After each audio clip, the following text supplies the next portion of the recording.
Hola, bienvenidos amigos. En el día de hoy, de una edición más de IP por Magazine, tenemos a nuestro invitado especial, Javier Ordinola, experto asesor en el tema de la Comisión Nacional de Reformas. Esta noche nos acompaña Giovanni Miranda y el doctor Dagoberto Gutiérrez.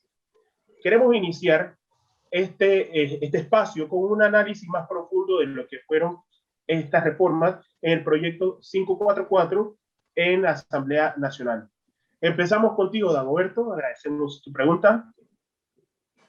Iniciado Javier Ordinola, muchas gracias y bienvenido a este espacio educativo de la política panameña.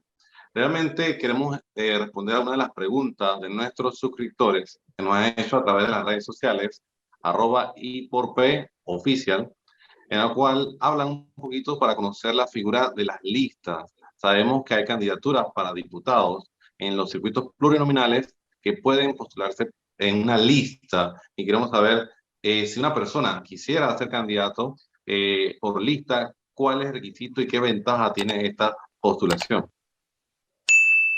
Muy bien, muy bien. Fíjese, lo primero que debo decir es que es importante manifestar que en el artículo 147 de la Constitución Política está definido lo que es el sistema electoral para elegir diputados.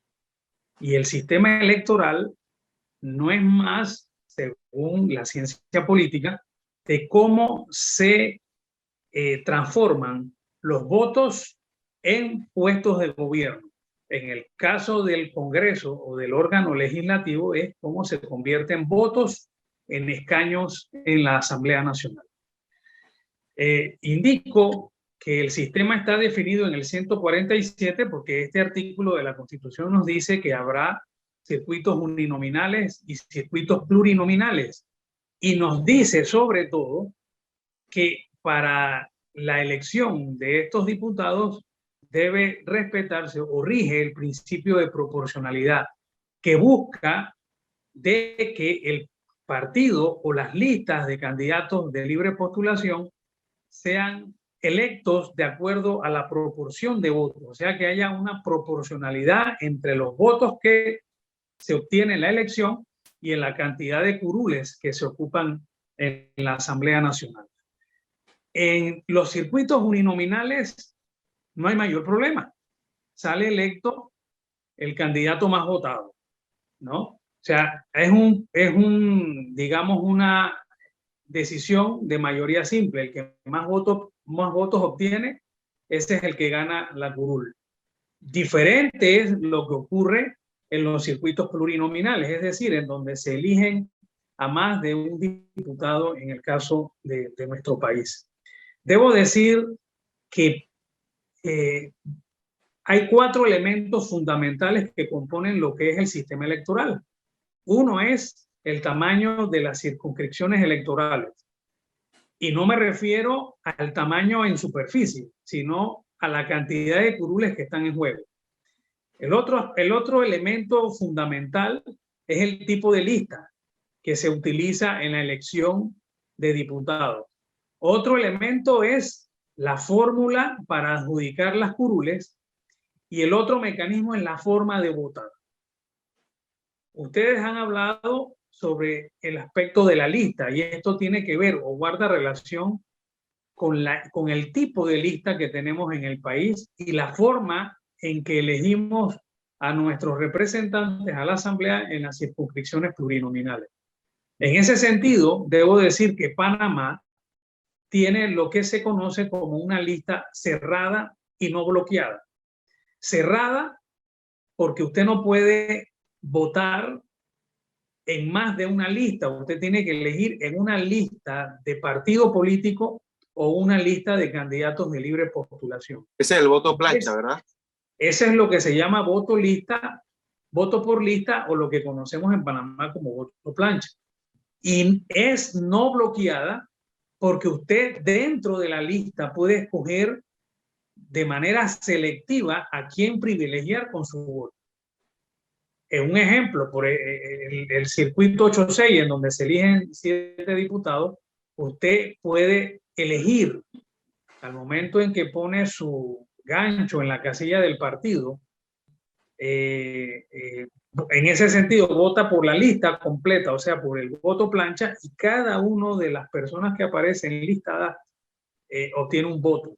O puede votar de manera selectiva, pero siempre en la misma lista, por la cantidad de candidatos que usted quiera privilegiar. En ese sentido, también debemos informar que la doctrina también reconoce otro tipo de listas, como la lista cerrada y bloqueada, que esa lista nace de los procesos internos de los partidos políticos, ya sea a través de elecciones primarias o ya sea a través del proceso que los estatutos del partido determine.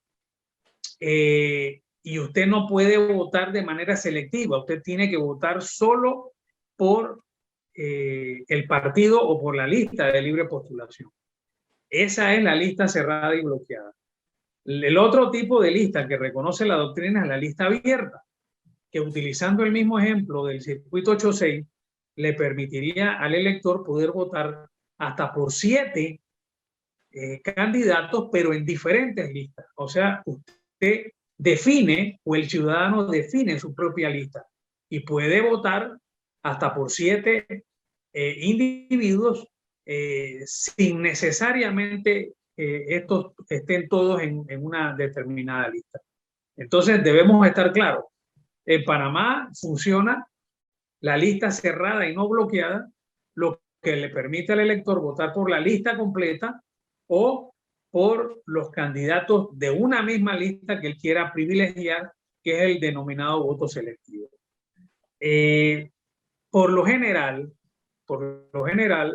los partidos políticos siempre presentan su lista completa, es decir, postulan la cantidad de candidatos según las curules estén en juego.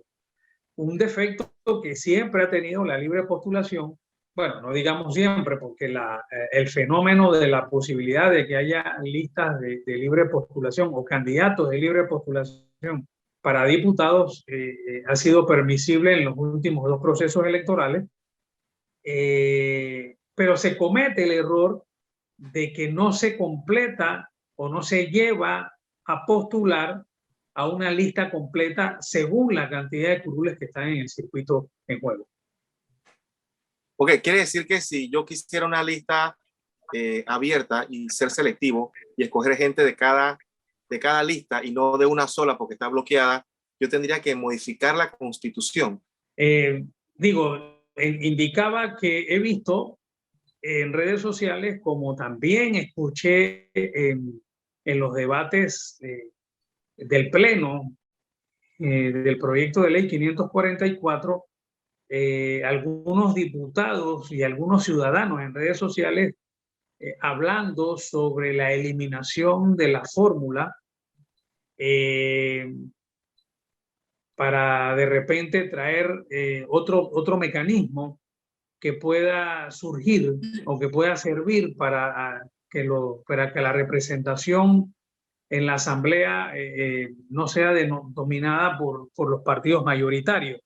Sin embargo, debo decir, y también el tema de voto a voto, de que una persona un voto, debo decir que esta pretensión de una persona un voto en circuitos plurinominales ya se llevó a cabo. Para las elecciones del 2014, en efecto, hubo una reforma al Código Electoral en donde se determinó que en los circuitos plurinominales solamente se podía elegir de manera selectiva a un candidato de la lista, o sea, el voto selectivo único. Pero este voto selectivo único fue declarado inconstitucional por la Asamblea Nacional y por eso se mantiene el voto por lista en los circuitos plurinominales. Es un tema que no podemos eliminar si no hacemos reformas a la Constitución política que posibilite cambiar el concepto o los elementos del sistema electoral que están consignados ahí. Claro, porque está basado en el tema de la proporcionalidad, ¿no? Así es. Ahora, cambiando un poquito de tema, licenciado Ordinola, le quisiera agradecer nos explique qué ha sido el tema tan controversial con respecto al fuero electoral? ¿Por qué usted considera que ha sido y ha tenido en tanta intensidad a la población? A ver, lo que pasa es que, digamos, hace poco, la historia reciente nos ha indicado de que este tema del fuero pues, ha sido mal utilizado. Cuando el fuero penal electoral nació, y nació de la mano del fuero laboral electoral, era con el propósito de proteger a los candidatos a los procesos electorales llamados por el Tribunal Electoral para efectos de brindarle una especie de garantía procesal para que ellos no se vieran perjudicados. Por ejemplo, si habían denuncias amarillas o procesos inventados que lo que buscaban era perjudicar la postulación o la candidatura de determinada persona. Con la función de reglamentar la ley electoral, los magistrados vinieron emitiendo decretos reglamentarios con respecto al fuero penal electoral. Primero, aumentaron todas las figuras que se podían beneficiar con este fuero. Digamos, el periodo por el cual la persona estaba amparada por el fuero también era un periodo extremadamente largo, porque era desde el momento en que su postulación era admitida y hasta 3 meses después de cerrado el proceso electoral. No contento con esto, y yo debo reconocer que para mí este fue un error de los magistrados del Tribunal Electoral en su momento, ampliaron, digamos, la protección llevando al fuero penal electoral a los procesos internos de los partidos. Y dejó de ser el levantamiento del fuero un proceso sumario para convertirse en un proceso de doble instancia. Y no satisfechos con eso, no se quedaron, digamos, tranquilos con que ellos podían reglamentar ese tema a través de decretos reglamentarios, sino que lo llevaron a la ley electoral. Y en efecto se percataron, y es lo que siento yo particularmente, de que el tema del fuero fue y ha venido siendo utilizado para tratar en alguna medida, no digamos de evadir la justicia, porque al final el fuero penal electoral siempre es levantado. El 98% de los casos de solicitud de levantamiento de fuero fueron en efecto aceptados por el Tribunal Electoral, pero con lo prolongado que puede ser un proceso de levantamiento de fuero, en efecto, ese aforado, quien está siendo investigado por la comisión de un delito, pues se ve beneficiado, digamos, con el tiempo que dura todo el proceso de levantamiento de fuero. Un proceso que antes era o que se ventilaba, digamos, en 2 semanas, puede coger fácilmente, como está elaborado ahora, 2 o 3 meses. Entonces, no hay impunidad o no se crea impunidad para el individuo, pero sí gana tiempo y en ese tiempo puede, en alguna medida, salir del país, esconderse, en fin, siento que gana tiempo y por eso el fuero debiera regresar a sus orígenes, es decir, solamente como una herramienta de protección para los candidatos a puestos de elección popular. Ahora, ese fuero lo que busca, ¿considera usted que es, bueno, no acaba de decir que no es evadir la justicia, pero, por ejemplo, qué tipos de delitos se pueden utilizar este foro o quién puede solicitar este foro para protegerse? ¿Quiénes serían? No hay ningún tipo de delito en especial. Puede ser por la comisión de cualquier tipo de delito. Cualquier tipo de delito. Es correcto. El fuero sirve una especie de protección porque resulta ser que si estamos en la etapa de instrucción sumarial, La investigación no puede realizarse o no puede seguirse llevando a cabo si no existe una autorización del Tribunal Electoral en donde se le levanta el fuero electoral penal a este ciudadano para que pueda seguir investigando. Yo lo que digo es que no genera impunidad porque al final siempre Se levanta. el fuero es levantado, ¿no? Pero sí se gana tiempo y sí me puedo evadir de la justicia, sí puedo darme a la fuga del país. O sea, hay formas de utilizar el fuero para que al final la justicia no logre alcanzar. Y En por ese último, sentido, ajá. en ese sentido, pues yo siempre he invitado, y así lo he manifestado en foros que he participado, de que debiera regresar a su génesis, o sea, proteger a los candidatos en los procesos electorales. Y por último, el candidato que sí está convencido de su convicción de sus convicciones, perdón, o ideales, de que puede ser investigado porque no ha cometido ningún delito, ellos pueden aceptar el levantamiento por su propia voluntad.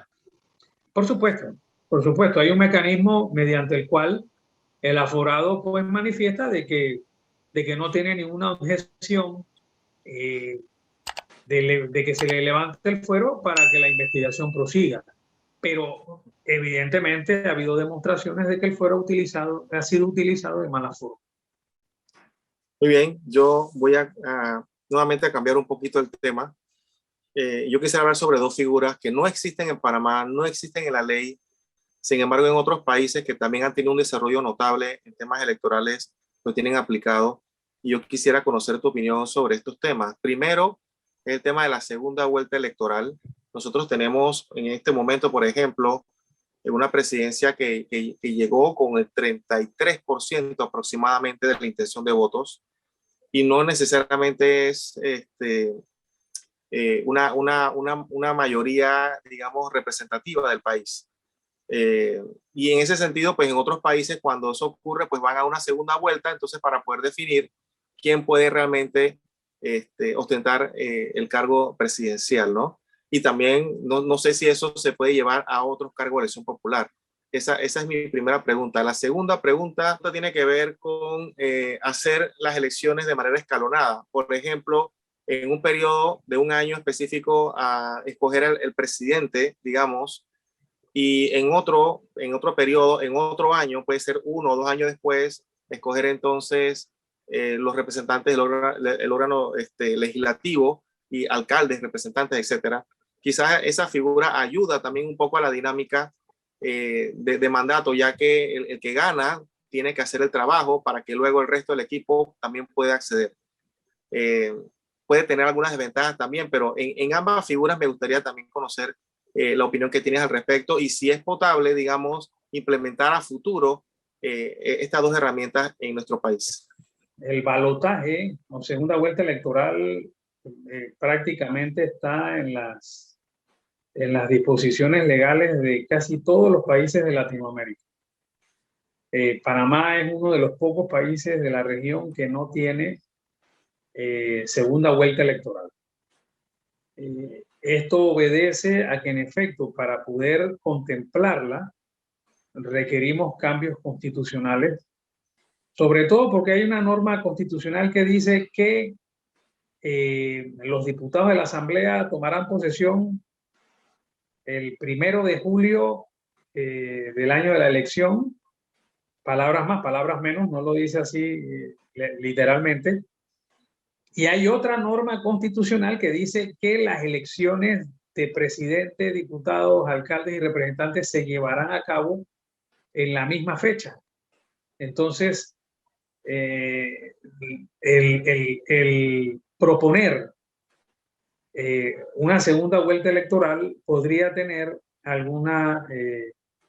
podría resquebrajar alguna norma constitucional. Entonces, no crean que ha habido no solamente en esta última discusión de reforma, sino en pasadas, algunas personas interesadas en tratar de promover la segunda vuelta electoral. Pero en el caso nuestro, pues habría que reformar la constitución política. Siento que eso le legitimaría más a quien gane la elección presidencial, entendiendo que la propuesta sería de que haya segunda vuelta en la elección presidencial. Los antecedentes nos los han dicho. En el año 94 ganó un presidente también con el 33% de los votos. En la última elección, el porcentaje con que ganó el actual presidente también fue el mismo. Y eso no, a juicio mío, pues no legitima de manera o desde las urnas a quien ha ganado una elección. Así que sería interesante, sería interesante. Sin embargo, esto lo pienso yo, esto no lo dice la doctrina, pero pienso que para poder lograr también que Panamá tenga balotaje o segunda vuelta electoral, debe existir dos situaciones en particular. El voto debe ser obligatorio en todos los países de la región en donde existe segunda vuelta electoral. El voto es obligatorio. Y lo otro, no debieran existir alianzas electorales previas a la elección, porque esto también constreñiría la posible participación de un número plural de candidatos para que pueda también existir una segunda vuelta electoral. Ah, fíjate, qué interesante. Esas cosas no se saben. Pero el tema de la reforma a la Constitución es un tema amplio. Me gustaría que nos pudiese acompañar en otro programa para ver aspectos de cuáles son los mecanismos para modificar la Constitución que nosotros en este momento tenemos y cuál pudiese ser quizás el más viable dadas las circunstancias actuales y futuras, lo que el país necesita. Además de eso, la Constitución tiene muchas áreas que deben ser actualizadas o modificadas. La parte electoral es uno, la parte judicial es otra, en fin. Ahí pues, de repente podríamos hacer un análisis para ir conociendo cuáles podrían ser las áreas digamos, con mayor importancia en este momento a ser modificadas en la Constitución. Te agradezco, Javier, el gentil tiempo y el conocimiento que has compartido con nosotros. Le cedo la palabra a mi compañero Dagoberto Gutiérrez para que él cierre. Muchas gracias. Realmente, licenciado Javier Ordinola, estamos aprendiendo parte del enfoque de este espacio, desde aprender un poquito de la política panameña y conocer un poquito sobre las leyes y cómo así permea en lo que es la participación ciudadana. Licenciado Javier Ordinola, estamos sumamente agradecidos y bienvenido a este espacio a través de ePorpe Magazine. A nuestros editores les recordamos darle like y compartir cada uno de los videos. Se despide de ustedes Dagoberto Gutiérrez, David Olmedo y Giovanni Miranda. Hasta la próxima.